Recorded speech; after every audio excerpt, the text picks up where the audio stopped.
Okay, so far we drug the truck out of the field. We got it in the shop, assessed the damage, put batteries in it from another truck to see if it would fire. It does fire, and we fixed the bank issue where one side wasn't firing at all. There was some wiring harness damage. We fixed that. And what we know is the truck starts, runs great, injectors fire great because of the back up pipe is busted. I really don't want to do all that work in the engine bay. It's just going to be a lot of laying on the creeper and it's uncomfortable. If you're interested in seeing an engine pulled and a manual transmission, see a 5-speed being pulled, 4x4, transfer case, all that, that's what the next couple of videos are going to be. We're going to remove the transmission and then we're going to remove the engine. If you're interested in finding out how to do these things on this truck, then just keep an eye out for the videos that we produce. The first step when you're removing transmission, transfer case, whatever it is, mark where the drive shaft is. Here we have the drive shaft, the yoke, universal joint, pumpkin. So what we're gonna do is we're gonna draw a line of where everything is. That, line up with that, line up with this. Today's project is to pull this transmission and all the drive lines so we can free up the motor. As you can see, we have a ZF 5-speed. To remove this, the first step is to take your drive shaft out, and we'll be taking off the transfer case as one piece and this skid plate here. I'm gonna drop that. All that does is protect that transfer case. I'll show you guys, it is as simple as it looks. There's 4 bolts. This is useful. They are a 15 millimeter. Save you a trip from coming underneath the truck. There's the bolt, last one, and then you can watch. Just take this drive shaft and see how it goes in like that. See how it compresses? Put this down over there. Definitely don't want to strip these if you can help it.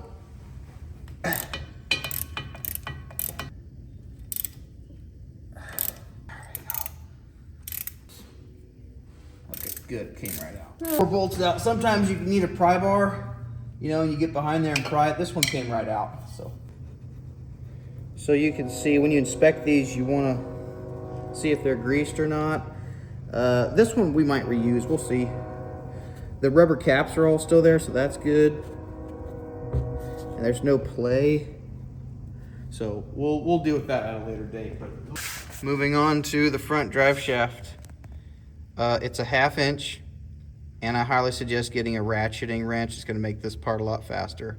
So just like the other one, there's 4 nuts on the back of these little straps. Take all them off, we'll take the straps, will come out, and then we'll suck the drive shaft in like this, and we'll unhook it. Push backwards.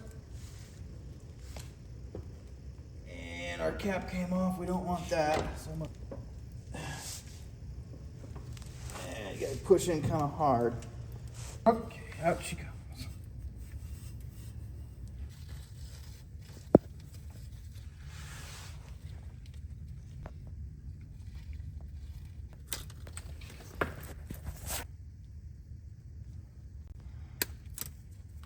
Something like that. Now we're going to take our marker. We're just going to mark about where the edge of that shifter sticks out, just to help us when we go back together. And now we'll put a wrench on that. I'm guessing is a 1/2 inch. And yep. And we don't have to take this off. We just need to get it loose in that clamp so we can take the shifter out from the top, and you can see it's already moved. We're good.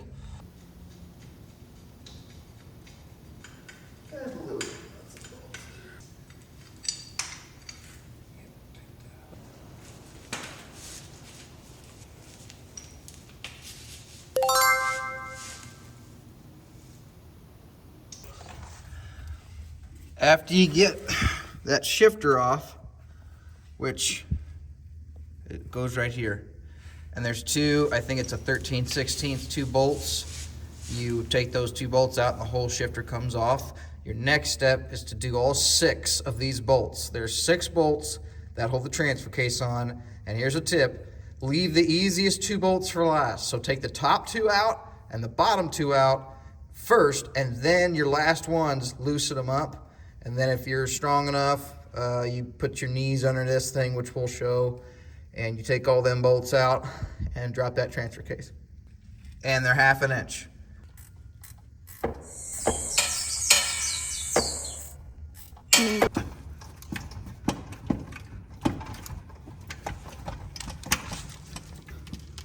Oh.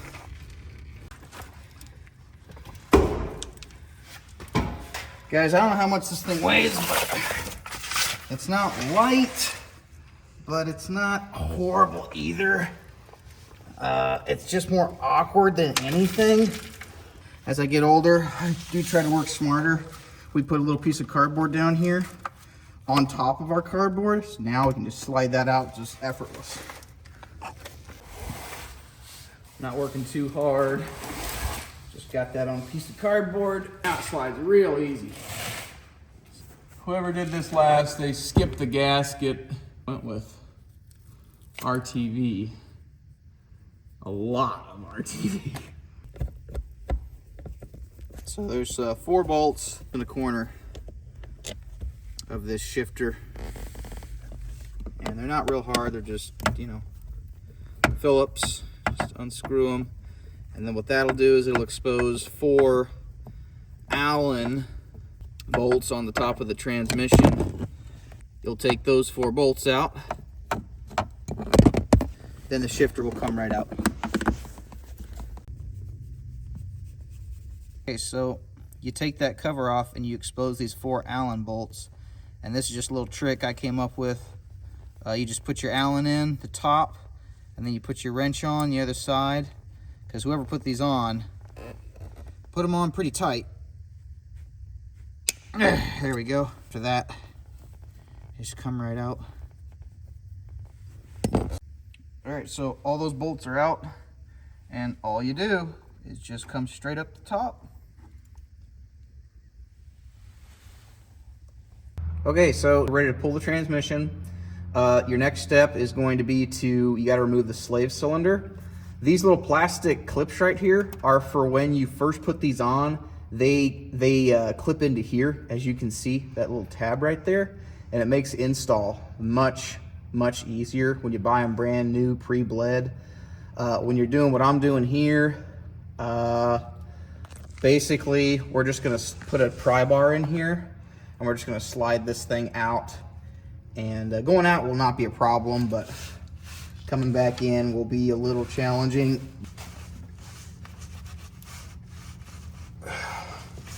You can pry over here, and there's 2 tabs on the back. I think I've snapped one on the bottom and it came off.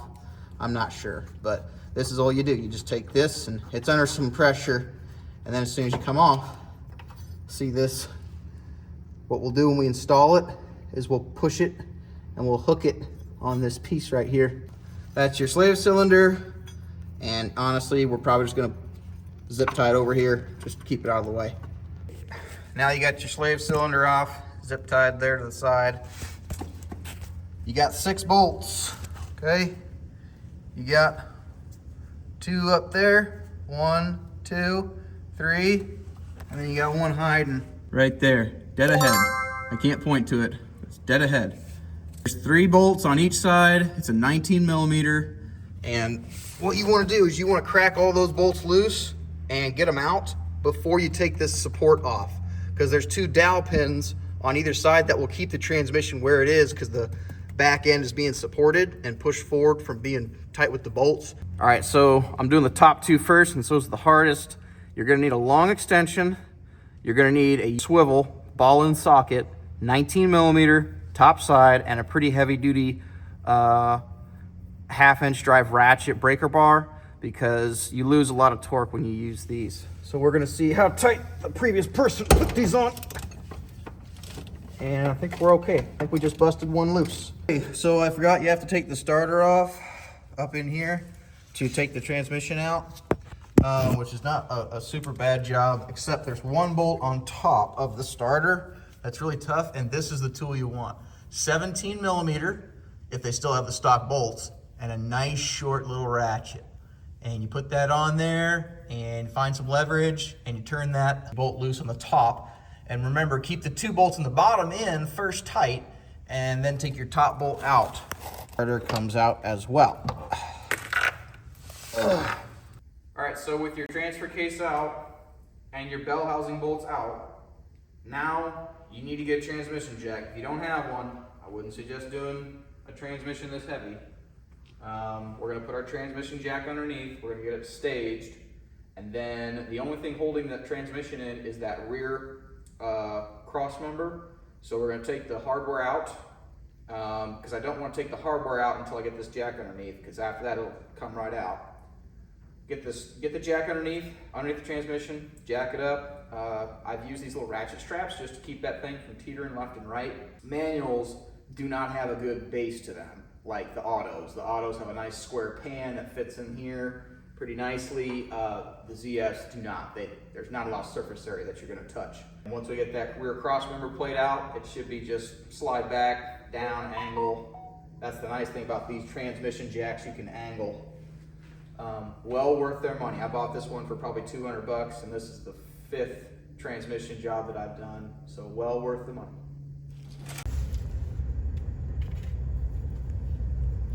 So this is what I would suggest the setup look like. You have your jack, and I put a piece of cardboard under there. It kind of keeps it from skating, because like I said, there's not a lot of surface area. And then you get a ratchet strap. Put the ratchet strap over the top of the transmission, strap it down, and you take these 2 bolts out, one there, and a nut here and a nut here, and they're an 18 millimeter. You have a little bit of a gap right there. So if I jack the transmission up, which we put a pump on it, she'll go up just like that. And now we're going to take off the last 3 pieces of hardware. 1 and 2, 3.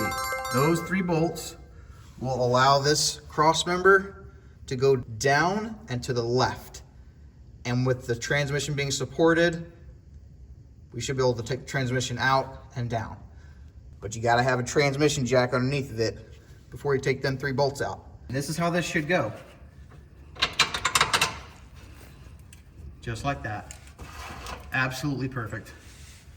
Because right now, we've got the transmission and the engine like this, but after I let down on this jack a little bit, that motor's gonna go down like so. Another tip, we're not gonna do it because this guy welded it before us.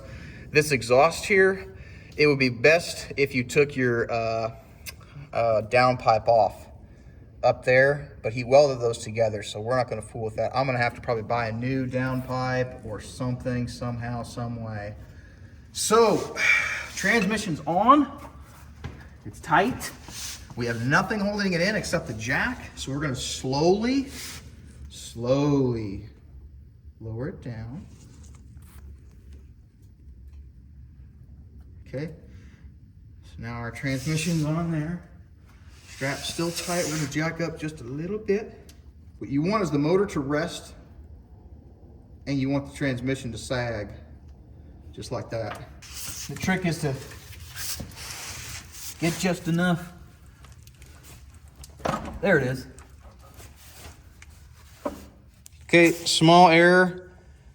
You need to take off the inspection cover on the bell housing. I dropped the transmission and I felt like I was hooked on something. I thought it was the input shaft in the transmission inside the clutch. I thought I was hooked on something, but then I came up front because I've done this before, and what it felt like was just something was keeping me from going backwards. So always good to take your time, double check things. Small thing to overlook, not a big deal. The cover's fine, there's a crack in it. I don't know if I did that or someone else did. Still totally usable. 3 bolts. 1, 2, and a third one up here. So make sure you take that off, because what happens is that cover goes behind the flywheel and it keeps the transmission from going back. This is how it should go.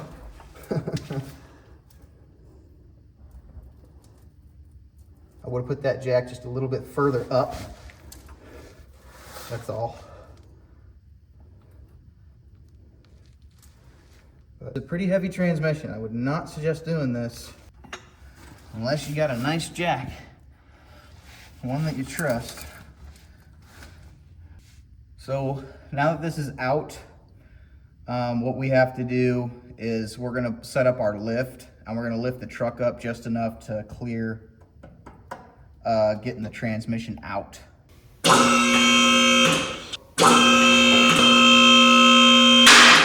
One more. That's it. Okay.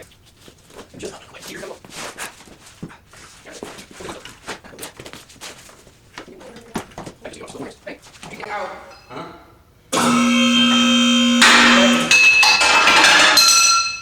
Okay, that'll work. My little doggy transmission. So at this point, if you were just doing a clutch job, this is all you'd have to do. But I'm taking the clutch off because I'm planning on pulling the motor with without taking the front clip all apart. And I've seen a video where this would have gotten in the way a lot. So I'm taking the bolts out and I'm just disassembling the clutch.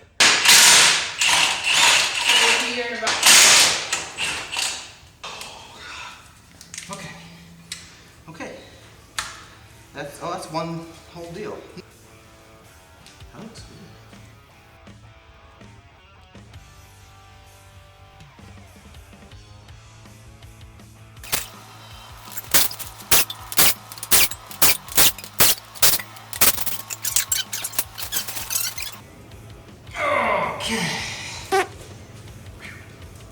All right, so today we accomplished quite a bit. It is really nice to have a lift, but all of this is doable without a lift. The only thing that you would need to do is to do this right here. You need to put at least one cinder block underneath each tire, and then you'll have enough room to wheel the transmission out on the jack. Drive components are out, transmission, transfer case are all out. It went great. The only thing I forgot was that flywheel cover, inspection cover plate. I bent that and I cracked it a little bit, but everything's going really good. My plan now is we're gonna pull the turbo. I'm gonna disassemble the whole front end of the motor, all the pulleys, all the radiator, because we need that motor to come forward and straight up. And we're also going to, at some point, take all the wheels off to drop the truck down lower. That way that crane has enough room to pick that motor up safely. Back at it, I think, tomorrow.